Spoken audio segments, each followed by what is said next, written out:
Hey, sports parents, if we haven't met, my name is Jonathan Carone, and I'm the host of the show. Today, we're talking with Louisville Volleyball head coach Dan Meske. Coach Meske is currently in his first season as a head coach at the Division I level after 14 years as an assistant coach at both Nebraska and Louisville, and then 2 years as a head coach at the Division II level. In 2022, he was actually named National Assistant Coach of the Year at the Division I level for volleyball.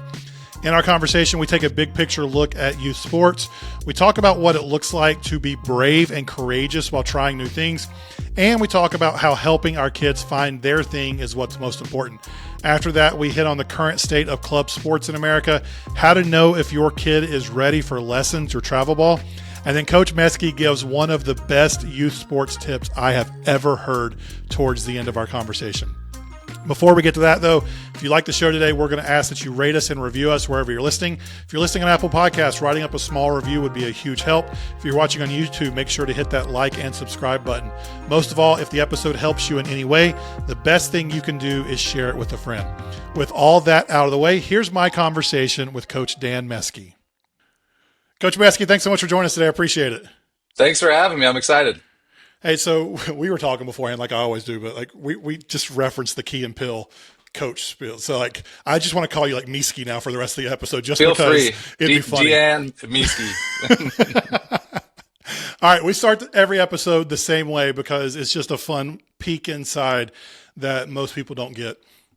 You're a Division I volleyball coach, but we'll get to that in a little bit.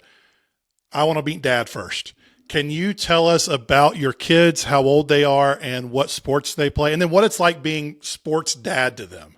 Yeah, I'm sure people light up on that question. People love talking about their kids. So thank you for asking me. Like I can do the whole podcast on this, but And maybe we will. you know, We'll go off script. Who yeah, knows? well, my wife is our sport czar. She's awesome, and with me being a Division I coach and being gone physically a lot, she's done so much. She played Division I volleyball as well.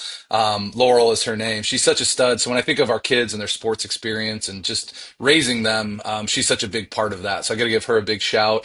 But my kids are 10, 8, and 7, and we're in Louisville. I was an assistant coach here for 8, 9 years. I'm now the head coach, but we moved here with one kid, and my wife was 9 months pregnant, and then we had one more since we got here. But it was a crazy time as far as just again, when you talk about the sports thing or activities or just finding community, our family was growing and Louisville really kind of took us in. So, I proudly say I'm from Louisville now. I was raised in Chicago, but I'm from Louisville.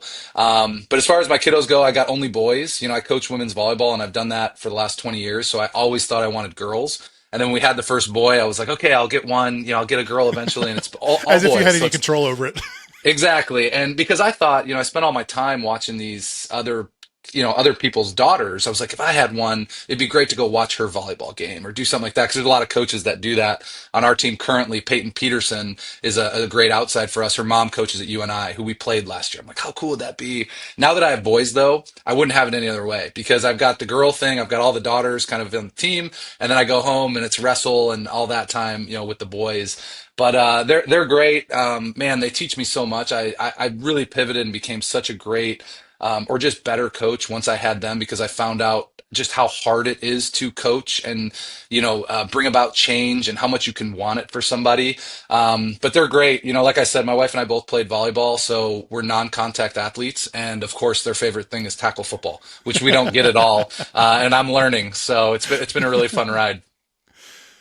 What's that like? Like, the athleticism part, the training part, but it's a sport that's completely foreign to you. Like, how are you able to So we step signed back? up by accident. So like my Okay. wife's from Minnesota, I'm from Chicago. We met in Nebraska. We started our family in South Dakota. We've been everywhere. And everywhere we've been, tackle football was not a very big thing. Up north, my wife was doing track and volleyball and in ski club. In Chicago, I grew up in the 90s. It was all about the Bulls. It was nothing but basketball. That's another story, but that's how I ended up in volleyball as I found out I couldn't hack it in basketball. If I had my way, I'd be on the Bulls right now. I would have played for Phil Jackson. And then, South Dakota, Nebraska, those were, cold weather, but it wasn't a lot of tackle football. It was flag, it was whatever. So we moved to Kentucky. My 10-year-old now is 6 at the time, and we find Oldham Counties where we live now. We find Oldham County Football League, and so we sign him up. And again, our head, we're changing states. We've had multiple houses. We have so much going on. We just sign the kid up, and then there's equipment pickup. And we're like, equipment pickup is like, what, you just get the flags the day of? We had signed him up for tackle football at 6 years old. We didn't even know that existed. And so we're like, well, let's just try it. And to the credit of, the county and the league and whoever puts that all together, it was so good. I mean, the coaches were super into it, great teachers, very, very patient. You could tell the league had been around for a while. And so our oldest was a guinea pig, and we just loved it, and he loved it. And so obviously his brothers watch him go through it, and my wife's now on the board, and we've gotten more and more involved. But for me as a volleyball coach, watching and learning tackle football, it's fantastic. It's like, because I played 1 year, and it was after I already was playing volleyball, and like I was terrible. So like already I watch all three of them, and I'm already like, they're already so much better than I ever was or ever will be, that I just get to enjoy the ride. Like there's nothing I'm teaching him of like his 3-point stance or anything like that. Like I don't know anything. I love that part of it. Yeah, it's so interesting when like my daughter, I've mentioned on here before, like somehow, I don't know how we started this, but she enjoys riding horses. And there's a local farm and stable that like it's like $50 a lesson or something like that. So we'll throw in a lesson every couple months. And this kid who is afraid of bugs and doesn't like flies will go and jump on a horse and clean out a stall. And I know nothing about it, but I'm just watching her and like watching them light up. Like I coach them in soccer. So like I get that side of the athletic journey, but just watching them find a thing that I know nothing about is like, it's so freeing because it's like, I just get to show up and be dad. There's no expectation because I know absolutely nothing. Well, and she gets to teach you. That's my Yeah. favorite part. Like she'll teach you something you didn't know about horses. Oh, Where did that come from though? I always wonder, like, I mean, did she see a movie or something? How did she say, like, Dad, I want to go ride horses? I I always don't wonder know. where they get these ideas. Maybe a friend. I truly do not remember. It's just one day we did it, and like the past 2 summers, we've now done horse camp, and like she got a horse helmet for Christmas last year. Like so, That's awesome. but like in camp this summer, I forget exactly what it's called, but it's like a step up from walking. So it's like a slow jog, but it's got a specific name to it. She came home. She's like, I did this. And I was like, oh, that's cool. It's like, you think you'll be able to step up to running? No, Dad, it's called something. And it's like, she's like going through, like there's 5 levels of walking, trotting, running. I don't know the words for them, but like she's correcting me and Mom That's on awesome. what the words were. And it's just like, okay, like that's her thing. She enjoys it. And the confidence that comes from it is what I love so much about it, because like, that's the whole point of this entire journey. It's like, I don't care what they play. I just want them to develop that confidence to go after things that they love and try hard things and mess up and learn and go. And her teacher at the stable said that even if you're not confident, you have to fake it, because if you're scared, the horses are going to be scared. So Yeah. for your safety, you have to be confident. And so she picked that up, and I'm like, eventually that idea of even when you're not confident, fake it is Yeah. going to move into other aspects of her life. And I just imagine what insecure Jonathan at 24 years old, leaving college, if I had learned how to fake the confidence instead of lean into the Yeah. insecurity. Like, But like faking the confidence though, like I had a great conversation with somebody a month ago. I forget who it was with, but we talked about courage versus confidence. And what you just described with your daughter, you can't have confidence if you've never ridden a horse. How could you be confident in something you've never done? But you can have courage. Like, yep. and she had courage to get on that horse, and that's where confidence comes from. Is like, and that's what, like, for me, when we get to, talking about how we parent our kids, is like, I always look for those opportunities to be like, do you know how hard that was, what you just did? Mm-hmm. Like, that is so impressive. And like, that's like the courage she had to get on a horse. And now she can have confidence because she Yeah. had the courage to try it. But I wrestle with that with our Division 1 volleyball team who's trying to win a national championship. Is, confidence is so important, but it's like you almost have to be courageous first, because that confidence comes Yep. from having done it before, but maybe having looked silly and done it wrong. Like, you can only be confident by going through that. And to do that, you've got to be courageous, and you've got to have this attitude of courage. But In I'm our like house, we scared of call it, horses, so I'm envious of your daughter. Like, I'm not comfortable getting on horses, so I'm very in awe of the I'm too courage that your big. daughter has with that. In our house, we use bravery instead of courage. And Yeah, so I like that. so when she was 5, I don't know how well you can see it on here, but this tattoo right here, The umbrella or the one under no, it? the shield. She drew something on a napkin when she was 5 that said "Be brave every day," and so I turned that into a tattoo on my forearm. That just and it says we joke because it says "Be brave every day" because she doesn't know how to spell yet. So it's BARV EVRE. So That makes it even better. it makes it even better. And so like we talk about it as bravery. Like bravery doesn't mean you're not scared. Bravery means even though you're scared, you still go out and do it. So it's like, can Yeah. you be brave enough to go out and be bad at something new? Can you go try something and be brave enough to fail at it until you get good at it? And that's just something we started in our house. And every youth soccer team I've coached, I always say that because the kids will inevitably, they'll get scared to mess up. They won't be, they'll be too scared to try something in practice or a game because they don't want to mess up. And I just say, hey, can you be brave enough to not be good at it the first time? Because if you can be, you'll get it eventually. And Yeah. eventually that they start realizing it's like, okay, Coach Jonathan is saying I can go do this. It's okay to mess up. Like it's the bravery's in the trying. And whether it's courage or bravery, whatever it is, if we can teach our kid to have that idea of like, no, it's okay to be scared. Like that's totally normal. It'd be weird not to be. Yeah. Like if you're not scared, you're not going after hard things. If Yeah. everything is easy and comfortable, then you're never going to become who you were meant to become. So if you can be courageous or brave to tackle that scary thing, then man, if we can teach that to kids at 7, 8, 10 years old, like what's their future when they're our age at 38 and 40 something? And like, what's it like then? Like, the world is theirs if they develop those in young ages. Totally agree. I love that. You almost have the like for the podcast or something. You could like a logo. You just exactly the word spelled wrong, or maybe a patch on the soccer jersey. I'm loving Well, that. That's a really so cool image. over the summer, I've got a Chat GPT folder that has all the content from this podcast in it, like every transcript from every episode, every real script that I write, like it's all in there. So like it's really trained for where that Ten Commandments episode that you and I were talking about that Well, I came was out gonna over the say, summer. you said you put that all in Yep. ChatGPT. I was like envious of that. I was like, oh, now I got to go back. There's so much stuff I need to put So in my yeah, ChatGPT. That's great. all the stuff I create, I load into there because it can see things and patterns that I don't see.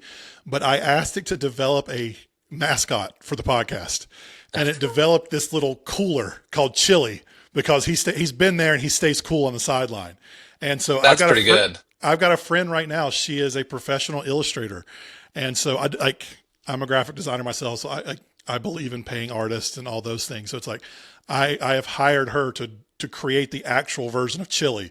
So yeah, maybe later on there's a patch tattoo up on my shoulder of a stupid little I have to cartoon give cooler. props. We have a guy on a manager for our team, and his nickname is Chili. But it's That's not awesome. Chili because he's so cool on the sidelines. It's just, but maybe that's why it is now. But I like that for like, because what you're talking about is kind of that reset. Hmm.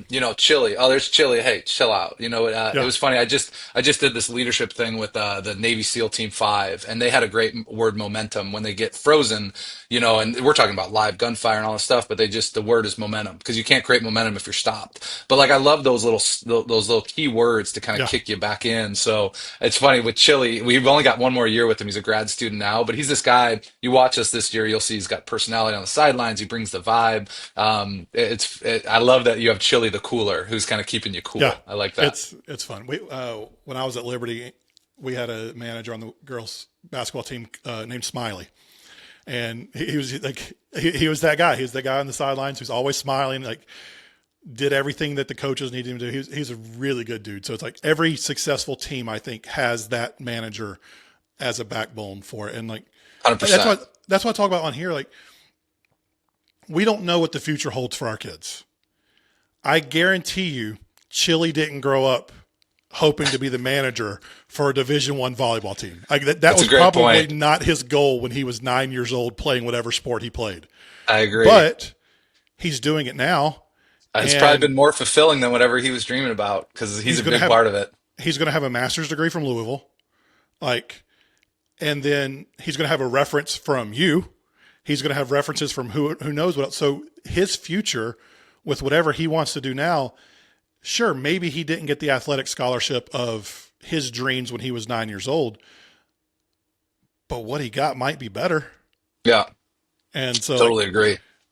that's the whole point of this journey. Like if we set out wanting one thing and we're so hyper focused on making sure our kids get that one thing,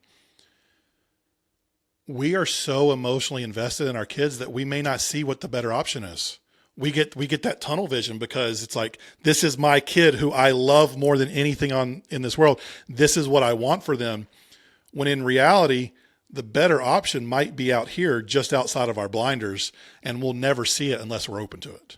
Yeah. Well, and we're constantly chasing our tail too. I mean, happiness comes from the lack of wanting. And so if we're wanting this thing and then we finally get it, it's like you're going to be happy for a day, you know Mm-hmm. what I mean? A week. But then there's what's the next thing. So I think too many times, getting back to how we parent our kids and their sports journey, it's like, oh, if they can just make this team.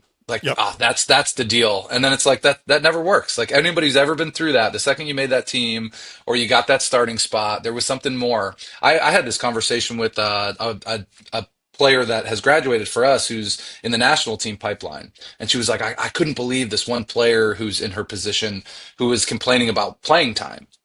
Because it's like she was playing but not playing, where this other player was just trying to get on the team.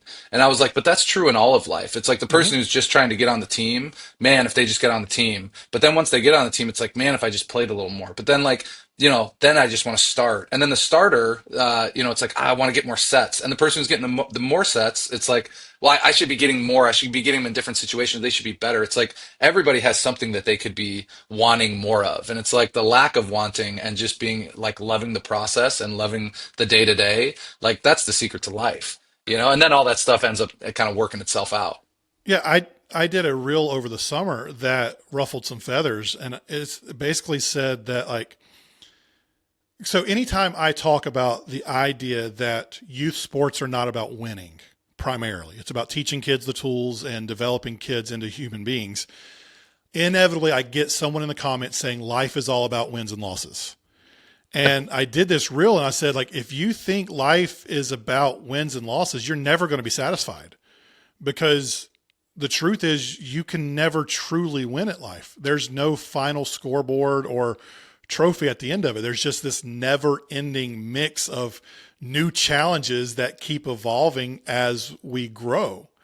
And so like, if we can't learn to find joy in the journey, then we're always going to be chasing that next win. And none of them are going to be, they might feel nice for a moment, but then it's like, all right, well, I beat that boss. What's the next boss?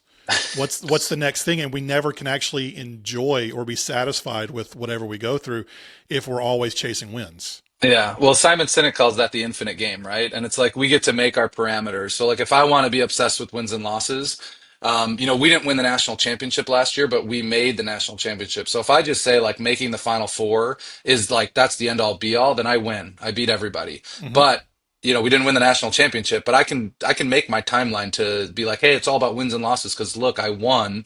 But I have a tendency to think like people like that like don't focus on the losses. It's like it's all about wins and losses, but it's actually only about wins. Like one thing with my kids that I love about my job in particular is that they get to see me lose. Like they get to Mm-hmm. see me work really hard, bring my laptop home, watch film, do all that, and then we go out and we lose.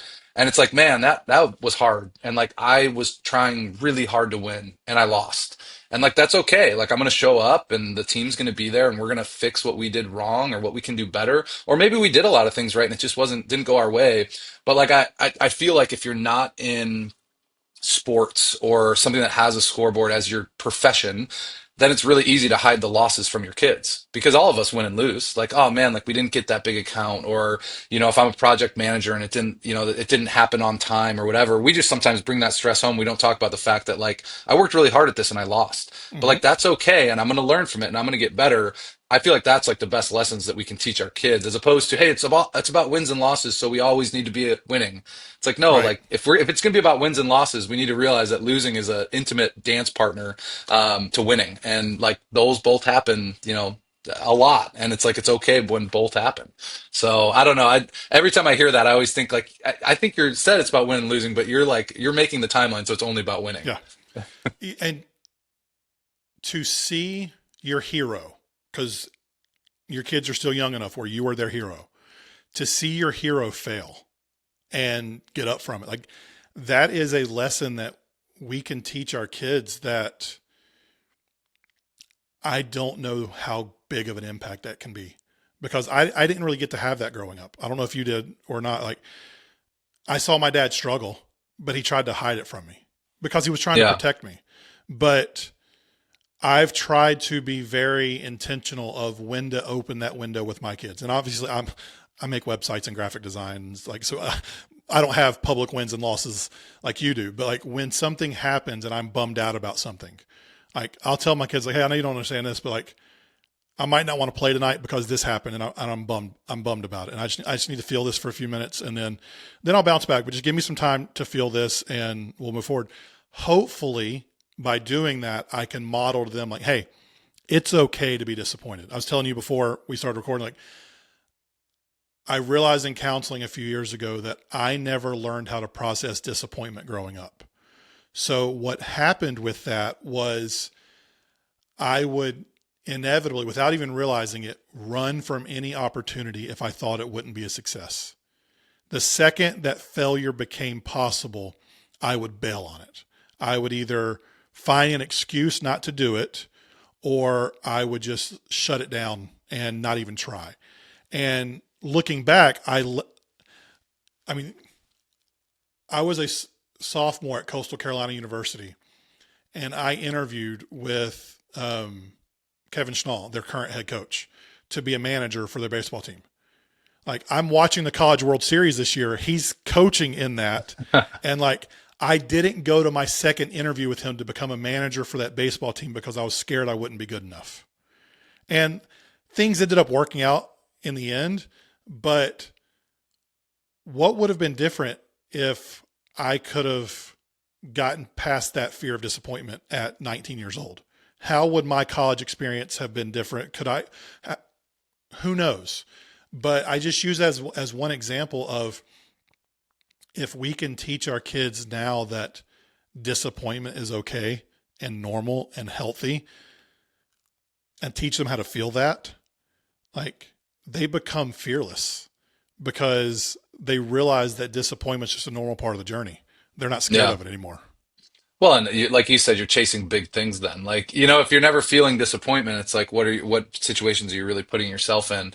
And, circling it back to our kids, it reminds me, so my son, all three of my kids are named after baseball players. And there's some weird Freudian thing with this. I was terrible at baseball. I was scared of the ball.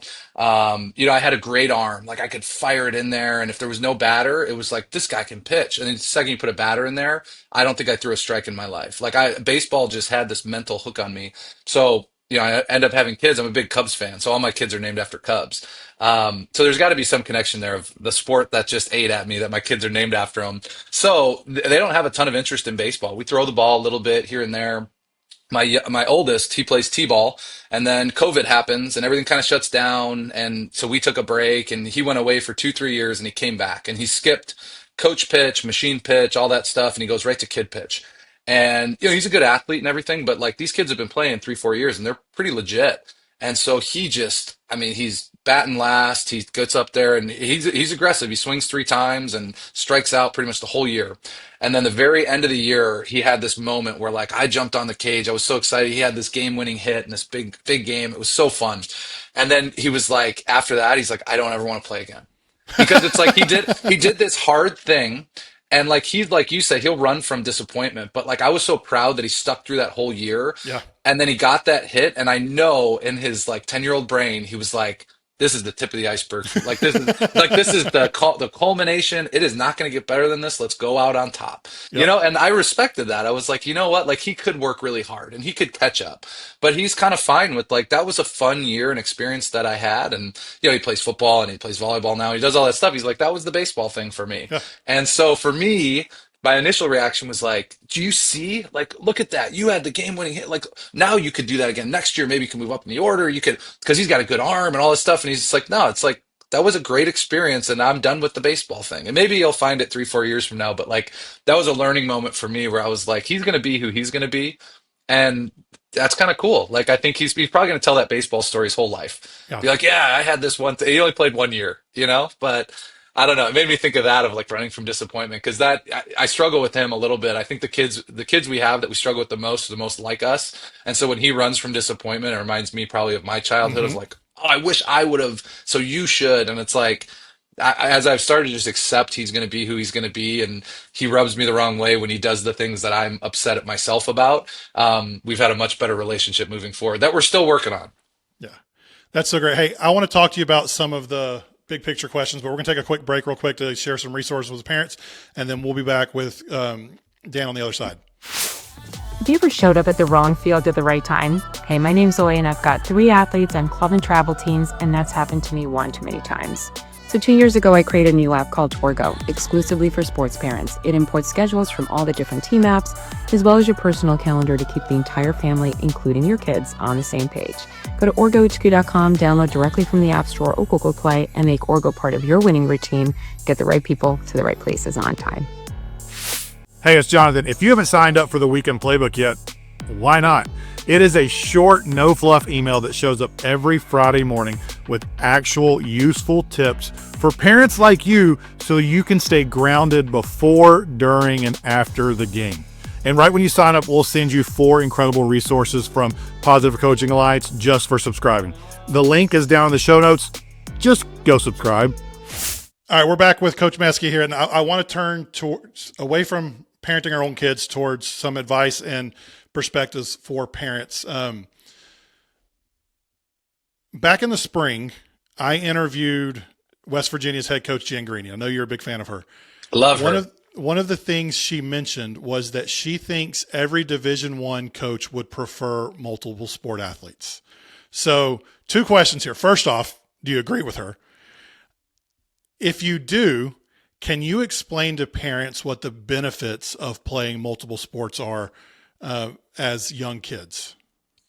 So first answer, yes. Multi-sport athletes would love every player on our team to be a multi-sport athlete. So there's your first question. Before I get to your second and explaining kind of why, I did listen to that podcast and she completely undersold her daughter. And I don't want to get any NCAA violations, but she's like, oh, she's pretty good. Like her daughter's super legit. Like the volleyball one that's coming through is really good. So she undersold that. But the multi-sport athlete thing is a real thing. And it's so state dependent because in certain states and especially in certain big cities, you're gonna struggle at your high school or whatever if you're not playing that sport year round or whatever. I get all of that, but there's been so many players that have come from small town, and there was this study done on the NFL about the small town kid, and how kind of the big fish in the small pond and the confidence and courage we talked about later that comes with that.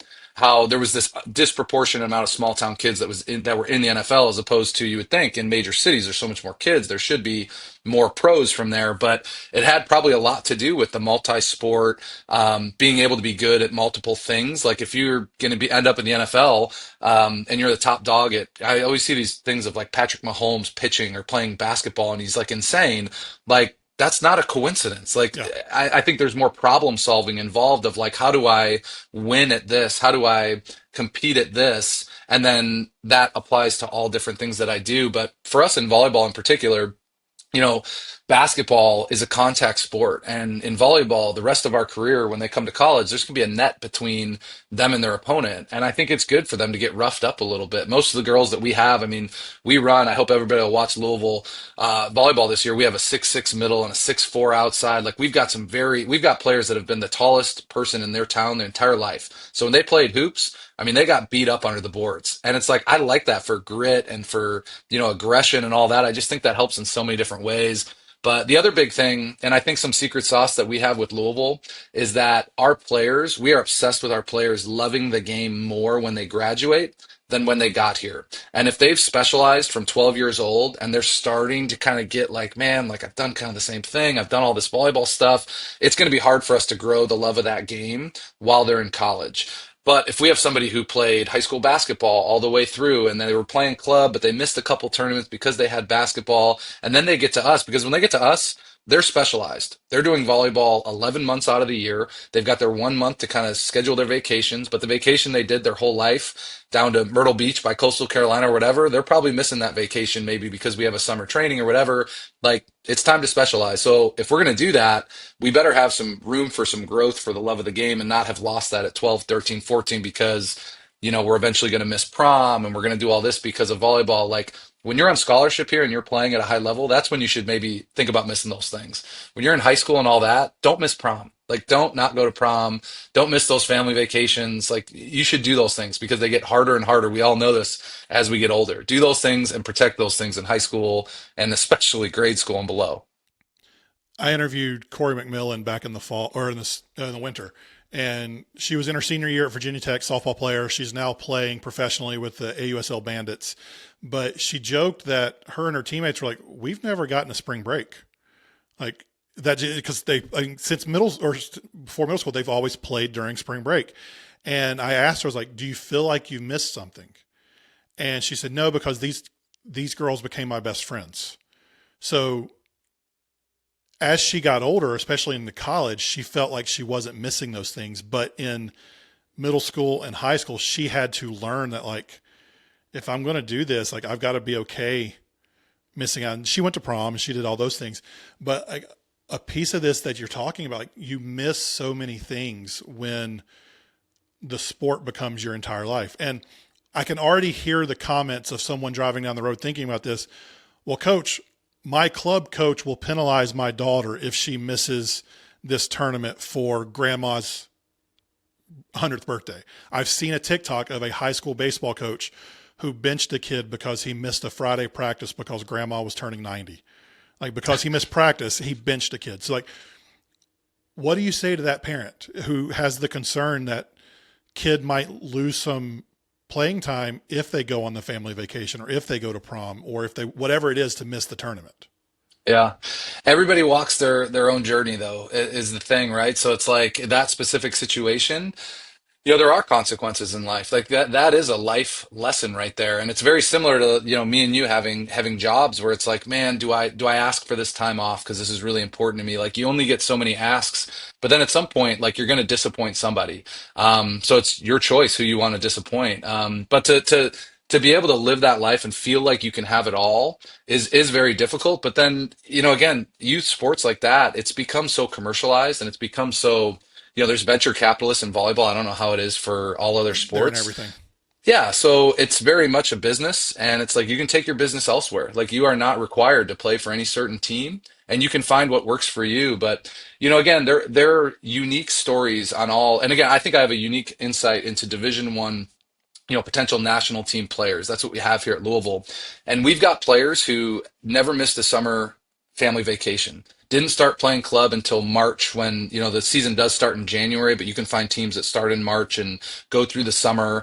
Maybe took a year off of club at some point. But then we also have the flip side of that. We have some that got private lessons from the time that they were 12 and only played volleyball. Like, we've got everything in between. And I think a lot of times those experiences are a reflection on their personality. Like, the type A kid who has the type A mom, like, they're the ones that picked up lessons right away because they're like, man, we're going to get passed up if we don't do this. And they're really high strung when they get here, but that's how they thrive. And that worked for them. But to see that and be like, oh man, if I want my kid to have the opportunity to do this, I have to mimic that. It's like, no, that's what worked for her because that's how she was wired. And on the flip side, we've got players that it's like they didn't really get serious about volleyball until they were 16. And that was fine for them. And it worked. And, they have some gifts and abilities that other people maybe don't have, but it was fine. And so there's so many different journeys in between. But I find myself wrapped up in this too with parents of just like, oh, they're getting the lesson or they're doing the extra clinic and they're doing all that. And if he doesn't, he's going to get behind and all that. And it's like, that is natural human nature to compare. But checking yourself and just being like, what do I really believe and what do I think is best for my kid? That's where you can get a great relationship with your kid and a great relationship to what they're doing and a very healthy one. Like the name of your podcast, Healthy Sports Parents. I think that word healthy is very, very important. And I think people take that different ways of what is healthy. Yeah. And you kind of hit on it, but I want to ask it more directly. Like, for the parent who's worried their kid's falling behind, if they're not on a top team or if they're not playing year round, what advice would you give to that? Let's say they're in middle school or high school now. Let's take the elementary age out of it. If kids in middle school or high school and their mom and dad is worried they're going to fall behind if they don't do all the things, how would you encourage that parent? I hear that a lot too, and I hear it below those ages. But you're talking about like middle school into high school of like, man, I've got to be playing year round, or I've got to pick up the extra lesson, or things like that. I would say if it's coming from the kid, That's a win right there. I was thinking about this the other day of like private lessons. My kids have never done any private lessons. They've done one sport that's private lessons, and that's swimming. And I think there's a safety issue involved. I think everything we do should be to provide. We're pushing them in swimming, like because I want them to be great swimmers. Like that's the only one that I think if there's a safety issue involved, okay, that's fine. But like if my 10-year-old came to me and was like this baseball story, and he's like, man, I remember that baseball hit that I had, and I really want to be great at baseball. Like, can I pick up some private lessons? Um, I would really go down that road and look at it, but I would also want him to maybe have some skin in the game. Like, what did he get for his birthday? You get $100 or whatever. Like, okay, these things aren't free, and I want you to have some skin in the game. What? Maybe you can do $10 and I'll do the rest or something like That's what we that. did with the horse lessons. My Well, daughter there you asked go. for like, what do you want for your birthday? Well, I want horse lessons. So we told family, and each person gave money towards her having horse lessons. So she got 3 lessons based off of her birthday money. See, I think that is the absolute best way to do it because then they realize like I could take this and apply it somewhere else, but I care so much about this I could go buy that Robux. that exactly. God, don't get me started. But anyway, like, and I think and I don't know if it was by design or not, but like we're probably going to mimic a little bit of our upbringing, or we're Hmm. going to say, hey, I didn't like that, so I'm going to change it. But my parents were very hands off in my athletic career, and my oldest brother's into music, and my sister's into art. Like I was kind of the only one into athletics, so for them it was just kind of like, what do you want to do? Okay, we'll sign you up for that and go do it. And they didn't really watch practice. I would be shocked. I'll ask my mom. I know she'll listen to this, but I don't think she ever met with a coach ever. Like they just weren't that way. And it put me in a situation where like when I was 16, I was begging them to let me play for this club that was like an hour across. I grew up in Chicago. It was like an hour and a half on the way there because of traffic and like an hour back. And I was begging them, what can I do? All this stuff. And it's like, I know for me, that's why I became a great athlete and I had a great opportunity at a Division I school to play was because it all came from me. It wasn't, now if she would have driven me there since the time I was 14, there's no chance that I would have accomplished what I did in my sport because it wasn't from me. There was no intrinsic motivation there. So again, getting back to your original question of just, feel like I have to do all the things and all that, it's like if it's coming over 50% from the parent, it's not something you need to probably think about providing. But if it's coming over 50% from the kid where they're like, I really want to do this even if it's the social aspect of it, but they're like, all my friends are doing it, all that. I think that there's a lot of value in that when that's us providing an experience for our child as opposed to pushing them to feel like we can catch up. Because again, I get back to youth sports, the way that it's been monetized, and it's just like, we have currency. So it's like if I pay $100 for a lesson, I get this dopamine hit of like, hey, I care $100 worth for my kid that they're good. And it's like that is the opposite of healthy relationship to sports and providing opportunities for our kids. You mentioned the money piece, and this is something that has come up in a few conversations this season. So I want to go there for a second. Youth sports have gotten ridiculously expensive. And your Crazy. sport, volleyball, it's one of the fastest growing club sports in the country. And with that growth comes an increase in cost to play. So volleyball, it's this really cool thing because it's more popular than women's basketball right now at the youth level. And it's growing, growing, growing. But then those venture capitalists come in and they see the grow, and they like, oh, we can charge more, more, more. And so where it started as all you needed to play volleyball was a pair of knee pads and some sneakers, it's becoming a lot more than that. So how much of an impact does access or maybe even lack of access have on the opportunities for girls playing right now that you've seen? So with that money comes, access is not at our level, access is not an issue. So if there's a great athlete who maybe doesn't have the opportunity to keep up with the costs of all that, because they're charging everybody so much else, like at those top teams, there's players who aren't paying. And that's just the nature of the beast. That's just the way it Mm-hmm. is. That was not around 5, 10 years ago. That was around in hoops, basketball, and it's caught its way onto volleyball. So as far as the elite athletes go, that's never an issue. More so what you're talking about, somebody who's really got that love of the game, and it's like, man, this is really pricing me out to have this opportunity.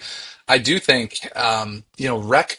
rec sports they're gone. And, I don't want to have this be too much of a soapbox of how I wish they were back, but it's like a lot of those athletes you're talking about are rec league players. And there is no shame in being a rec league player. There were so many rec sports that I played. I played rec league basketball when I couldn't hack it anymore, and I loved it. It was so fun, and I really got into those games. But like the lack of rec opportunities is pushing everybody. Okay, I can't do this rec ball anymore. Now I have to play travel sports if I want to play in my off season.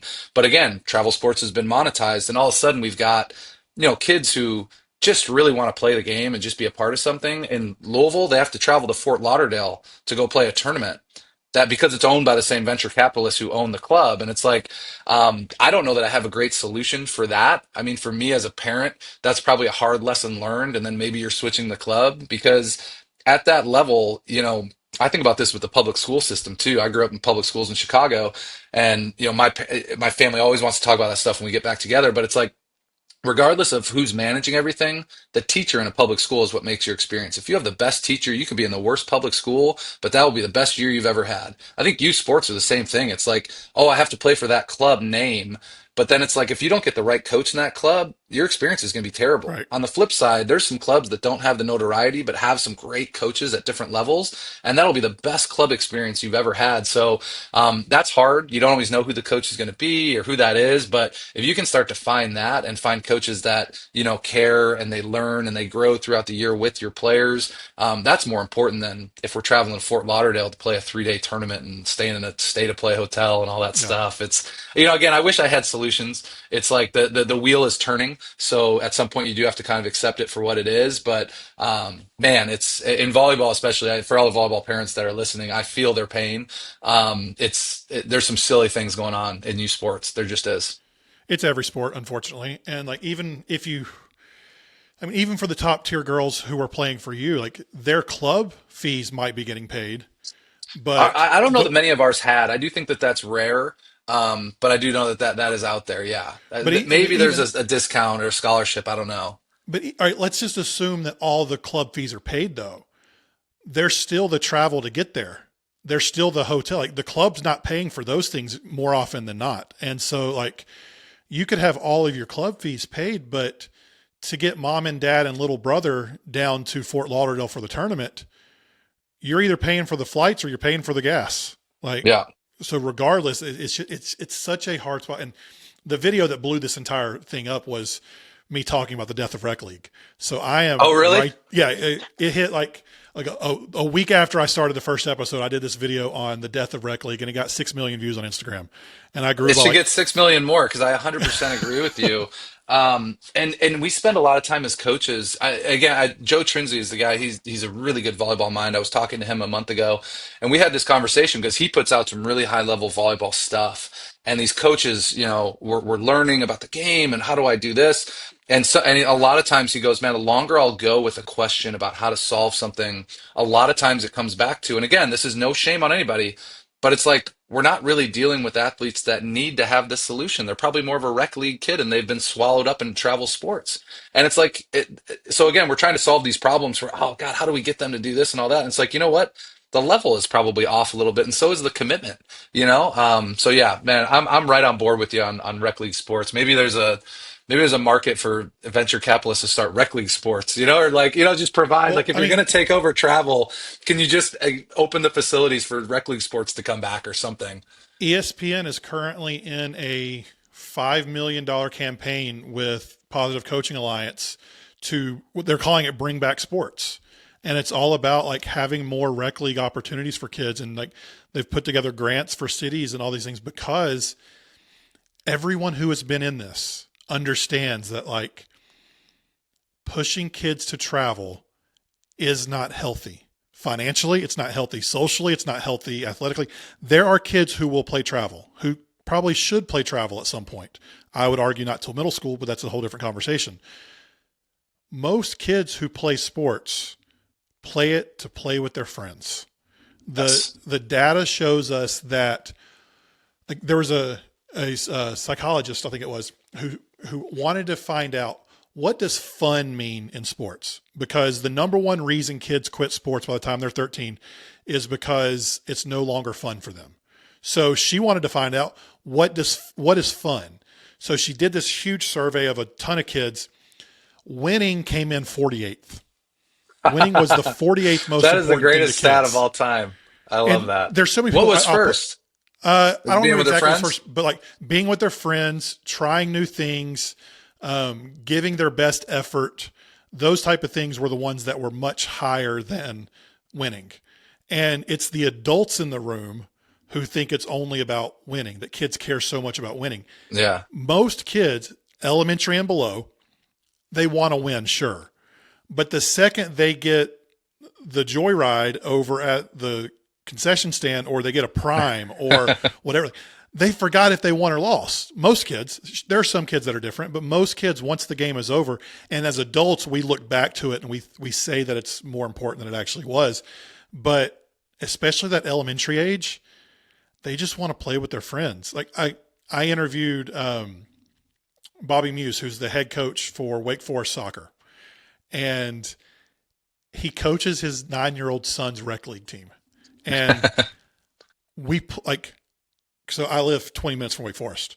So the league my daughter's in plays on the same fields as the fields that Bobby's kid's playing on. So I asked my 8-year-old, I was like, hey, if we could get you on Coach Muse's team, would you want to go? Or would you want to stay here and play in our town with your friends? I want to play with my friends. Play with my friends. Yeah. Because he's 8. I love that. That's what matters the most to kids, is having fun playing with their friends. And for some reason, we have thought that the highest levels of competition at 8 years old is what's important. Yeah. I coach my 10-year-old's volleyball team. So very similar, right? So I coach the volleyball here, and then I coach a 10-year-old volleyball team. But Coach Muse said again, that's the hardest hour of his week. Do you agree with that? it's hard is there's a lot of different definitions. So it is challenging, that's for sure. But it's and for me it goes. I coach girls volleyball in college, and I go coach the boys, and there's total knuckleheads. So it's a little bit different with that regard with the genders.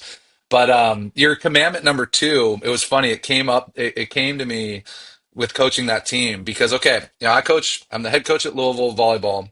I probably know some volleyball, maybe it's debatable. A little But bit. I go coach that team, and I've done it multiple seasons, and I've always got a parent or two that coaches the entire time from the sideline. And it was a really interesting thing for me to deal with because I was like, I'm just volunteering because my kid does this. I'm not making Yeah. any money. Whatever. Like, I'm just doing this because I kind of know volleyball. And so, like, it bugged me a little bit as a coach because I was like, the kid's always looking over there. But I kind of adopted the thing, and I never even met with the parents that much because it was a quick league. But I was just like, anytime the parent would coach him, I'd be like, just listen to him. Like, if he thinks he wants to coach more than me, like, just let him do it. So I don't know. Your commandment number 2, I was like, because I don't say anything when I'm on the sidelines, and I really try hard not to use their names because I think like their names is like they like, okay, what, like. Yeah. But again, for me, I just had that struggle of me coaching the team and being like, okay, I'm a youth sport coach now. How serious do I take this? How much do I bring the parents in and guide them through this journey versus how much do they just kind of show up and just kind of play and we'll just make this what it is? Like, if you know what I mean, that might be a Yep. better experience for the parent for sure. I don't know about the kid, but if I'm fighting the parent for attention, that's probably hard on the kid anyways. This way, at least it's just kind of one voice. So for me, again, because I don't have any skin in the game as far as youth sports of like, I'm just trying to do the best I can. And so it's like, maybe that's the wrong answer, but I was just kind of like, if you want to coach from the sidelines, like you can, so I don't give that kid quite as much feedback because there's not I, much air in the room for me. So I I don't tell know. the I don't know kids I your take on coach. that. It's a little bit like I don't know. When I No, do it, I'm just like, this isn't that serious. Like if that's the experience you want, make it the experience you want. I tell It's the just volleyball. this spring I had a girl on my soccer team who she came over. She was playing goalie, and she came over at halftime crying because, and I mean, I didn't know what was going on. She told me that I was telling her to do one thing, and her dad was telling her to do something Oh else, and gosh. she didn't know who to listen to. And I got down on my knees. I looked at her. I was like, "Hey, this is the 1 hour of the week where I'm going to tell you you don't have to listen to your dad. Like, please listen to him the rest of the week. But the 1 hour you're on the field with me, like that's the only time you don't have to listen to your dad." And I told the dad the same thing, and he laughed at it. He's Yeah. like, I got you. I was just trying to. I was like, I know you were trying to help, but like, I had But been like, how much specifically does your telling her something different. podcast? How much does your podcast help parents like that? Like, if someone were to send them the link to your, 10 Commandments, which is a great episode, and be like, hey, you should listen to this. Like, I wonder with that, the parents that really need a lot of these resources and need a lot of this kind of information, how much that does, how much we can nudge and get people to where I do think the best youth sports experience is that parents are fans and they're supporting the team. You found the right team. You're happy. Who cares if you're happy, but you're happy with the role your kid has on it, and you can really appreciate going. You would just as rather go watch that team play that you would go out to a nice dinner or go to a movie. Yeah. Like it is, you are a fan of the team. I just wonder how much the parents that aren't that way, how much you can nudge them in the right direction, because I don't think anybody in their own story is the bad guy. I think they do think Right. I'm doing the right thing. Like this is how I show value to my kid, or this is how I know. So I don't know, because no matter what, we all listen to this. My kids have football tonight. There'll be a parent that's kind of, a little bit too overbearing or a little bit, whatever. Like you just can't get away from it. So I don't know. I don't know how much I success you found with like helping out the parents that really, really need kind of a little bit, almost of a, what do you call it? An intervention. I think if they're willing to listen to it, that's the first step. If they're willing to engage with the content and consider a different viewpoint, they may not agree right away. But if I can just drop a little nugget in their brain of like, hey, have you ever thought when you do this, what it causes? Chances are they've never thought about it. Yeah. Or the piece I find the most helpful is when I can talk about the internal wrestling. Like, no one's ever taught us how to view this sometimes. No one's ever like told us, like, when we're watching our kid play, like, youth sports hold a mirror to all of our own insecurities. We see our kids on the field or on the court, and something might happen, and it's like, oh, like some stuff that's buried deep down inside of us starts coming back up that we don't even realize. It may not even be connected to the sport. If someone can just be made aware of that awareness right away changes things. Like I told you, I'm working on the Healthy Sports Parents book. And one of the things I wrote in there is, like, when you start feeling those things pop up inside of you that makes you want to yell on the sidelines, like, give yourself half a second and ask, why do I want to do this? Why do I want to say this? If you can answer that question in your mind, then chances are what you were going to say is not going to come out, because you realize, okay, maybe that wasn't the best thing to say right there. But we react so much based on our emotions, and we don't sit there and we don't give ourselves the half a second to think about, is this what I need to do?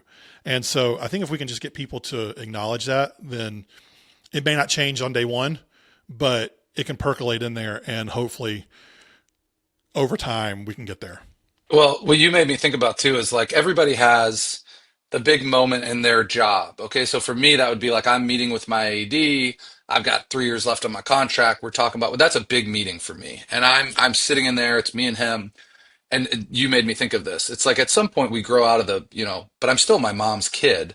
If my mom was outside of the office being like, "You got this, Dan. Come on, Dan," like yelling my name, that would not help me in that moment. Like that is a moment where I need to focus on the task at hand Yep. and like work through the conversation. How is that any different than when my kid, hitting a baseball is the hardest thing in the world. He's trying to hit a baseball versus his one pitcher. Elbow up, And keep your eye on the ball. he hears me yelling his name and yelling things about his body. Like there's no, that is that is so similar. He has one task at hand he needs to focus on. He does not need me yelling his name and Yeah. getting his attention away from that thing. But I don't know why there's that disconnect. Like clearly everybody would think at their job, whatever that big thing is, they would never want their mom yelling support, but she's just supporting me. She's just there. But it's like that's so counterintuitive of what we actually need. All right, so you listened to that Ten Commandments episode, so you heard me talk about my code word with my daughter. Yeah, And strawberry. I remember it. For those of you who are new to this, when my daughter was first moving up to U12 soccer, as U11, U12, she was 9 years old, newer field, bigger field. Her coach was teaching her not to drift too far on the field, and she was struggling with it. And we had a conversation. I'm like, do you want me to help you? Do you not want me to help you? And she's like, yeah, I actually would like some help. So we developed a code word where I said strawberry, and that let her know that she had gone too far. Anytime I post that online, all these coaches come in and say, well, just let the coach coach. You should coach instead. That's actually coaching from the sideline. And my argument is, if a 9-year-old has the self-awareness to say, Dad, I need help, and the goal is in support of what the coach is coaching to train the kid, a code word there is actually very helpful. Division I coach, you tell me, what are your thoughts on that? You can tell me I'm wrong.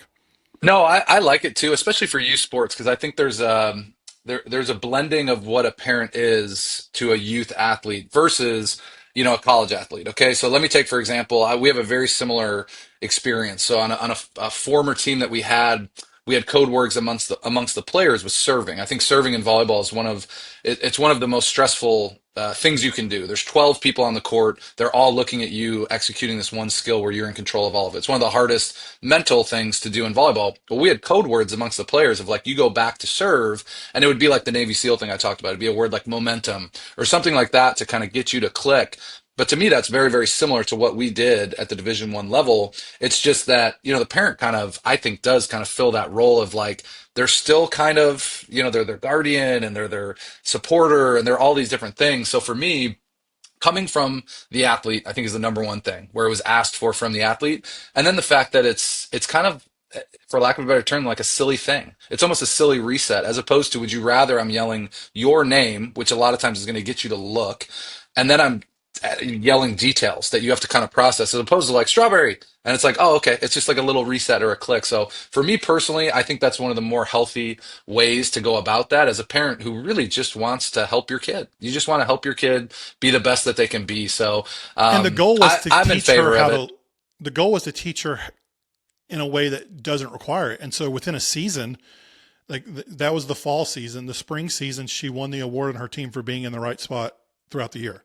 There you She go. just needed to learn. And so the goal Yeah. was never to do it long term. It was just as a kid is learning a new skill, like my 9-year-old had the self-awareness to say, I need help. Can you help me? What parent is saying no to that? Yeah, And the exactly. flip side of it, I've said this to a couple people, what recreation level coach is going to be so arrogant as to say, no, Dad, don't help your daughter who asked for it because even though it's the same thing I'm teaching her, it should come from me. Yeah. No, I totally agree. And the example I used earlier, where there was coaching from the sidelines, where I'm trying to coach kind of youth volleyball, I think that would probably be a healthier way to go about it. Because at the end of the day, they're trying to help, and if they're Mm-hmm. yelling their name and yelling specific things, it becomes distracting. It's a lot to process. But it's like, hey, if we can come up with a code word of something that I'm supporting you, and it's maybe one thing we talked about earlier. I'll be the first one to say, if you haven't coached and you're struggling as a sports parent, like try to coach, because what you'll find out is that you're watching, for me in volleyball, I'm watching, if it's our roster, 16 players. If it's the court, it's 6 players, but let's just call it 16. So I got two eyes for 16 players. Well, a lot of times I've got one or two parents watching just one player, because I know for me, when I go to watch my kid play, I just watch them, and I watch a little bit of the game, but I'm watching my kid. And then if my wife's there, we're both watching the kids. So we got 4 eyes on one player, and the coach has 2 eyes for 16 players. So it's like, clearly there's going to be a difference in what we process, and the coach has to kind of see the big picture versus the small. So it's always going to be different. And so again, if it's a connection between the parent and the kid, and it does come from the kid, I think that's a pretty healthy way of being a really good supporter. So I like it. I think it's pretty creative. Awesome. Validation for the social media trolls for when I clip this out later and say, Don't I send the was right. don't send the trolls out on me. They're pretty nice to me on social media right now. All right. We've talked way too long on this, but we could go forever. I want to end on my last two questions that I always ask. First question. What have I not asked you today that you think parents need to hear the answer to? Oh, that's a good one. So for me, I'll just give an example of one thing. I'm learning constantly as a sports parent how to be better, and there's a lot I got to get better at, and that I'm still yet to learn. But one thing I love that I think everybody should try is all of our kids in every sport that they do. Like, let's say tonight they have football from 6 to 8. On our calendar, I look at it from 6 to 8:10, because I don't want to be in a rush to get out of there, because I always want each of my kids to thank each coach that was there. And so after the game, after the practice, they know now, if they come running and they haven't done it, I'll hold up however many fingers of coaches I see. So I'll hold up 3. I saw 3 coaches. You better find all 3 and shake their hand and say thanks. And if you really liked them and you thought it was a great practice, you can tell them great job. Because I can tell you from a coach, we don't get many good jobs. So if you love practice, you say, hey, great job today, coach. And I think sometimes as players, we think like, I'm not supposed to tell a coach good job. They're doing everything. They're like, but coaches love that. Like when somebody Yeah. tells me great job, especially a player, I'm like, man, thank you. Like that was really nice. So they have two options, but and this is a challenge. Like if you don't feel because of your opinion on the coach or whatever that you can have your kid thank the coach, then you probably need to switch teams because even if you don't like what they're doing, they did sacrifice their time. They are at heart trying to do a good job. They're doing the best they can. And it's a good practice for parents, but every single practice, every single game, it's a handshake and a thank you. Or if the kid was loving it, I encourage him to give him a great job, coach. But I think that's a good thing. And again, you got to change your practice times because we schedule ourselves so tight where it's like, okay, football's 6 to 8 or, football's 5 to 7 and then there's 7:30, there's swimming or whatever. It's like, space it out so you don't feel like you have to be out of there at 8:01 because I think those interactions are fun. And then of course, my kids run around with the other kids and all that. I hate rushing them from the field. Like the activity's done, it's over. I think the stuff outside the activity is actually more important sometimes. Yeah, one of my favorite memories I have as a kid, I think I was like 8 years old. After a soccer practice, we were drinking Gatorade, and I was laughing so hard that green Gatorade comes spewing out of my nose. There you And go. I don't remember the joke. I don't remember what we were doing. I just remember bent over with green Gatorade coming out of my nose. And those are the things kids are going to remember more so than a win or a loss. Yeah, take your time getting out of there. Yeah. All right, So, last question. We know that a lot of people listening to this show are just trying to do the best job possible. They didn't play Division One. They didn't coach Division One. They may not have even played a sport growing up. They're just trying to support their kid. How would you encourage that parent this week to love their kid, to lead their kid, to do all the things needed to support their kid? I find myself coming back on the word and whether it's competitive enough or not, I come back to the word enough. Like, it's enough. Like you are enough. Like as a parent, I think we struggle with that too sometimes. Like, have I provided enough? Have I given enough opportunity? And it's like the fact that we're seeking this out, the fact that we're trying to do better and we're open to learning, it is enough. Like wherever we're at this point, it's enough. And I also think too, I find myself with my kids, like my kids are going to be who they're going to be, not who I want them to be. And sometimes you can struggle with that because you see what they might be capable of in your eyes. But again, they're going to end up being who they're going to be, and we can just provide the best opportunity we can for them. And so, from an encouragement standpoint, for me, it'd be more on the parents because I do find myself. Maybe it's my position as a college coach within my community. I have a lot of parents ask me about things like that, and I can feel the weight on their shoulders of am I doing enough, am I providing enough, are they getting enough? And it's like you are like it is enough. Your kid is going to find their way and they're going to be just fine. It's enough. That's so great. Coach Meske, thanks for joining us today. I know I'm a Louisville Volleyball fan now. Hopefully you got a lot more fans after this episode. I Let's appreciate go. your We'll time. take everybody. Go Cards. Thank you so much for having me. I appreciate it. Have a great season. Thank you. Thanks. That's it for today's episode. As a reminder, if you want your weekend playbook, head to healthysportsparents.com/playbook or click down in the show notes for the link. The merch store is open as well. You can get the shirt that I'm wearing today in that. The link is in the show notes, or you can go to healthysportsparents.com. Every shirt you buy is one step closer to helping the Healthy Sports Parents book get published. If you like the show today, I'm going to invite you to subscribe on your favorite podcast app or on YouTube. If you're listening on Apple Podcasts, it'd be a huge help for you to write up a small review. If you're on YouTube, make sure to hit that like button as well. If this episode has helped you in any way, the best way you can help us grow this platform is sharing the episode with a friend.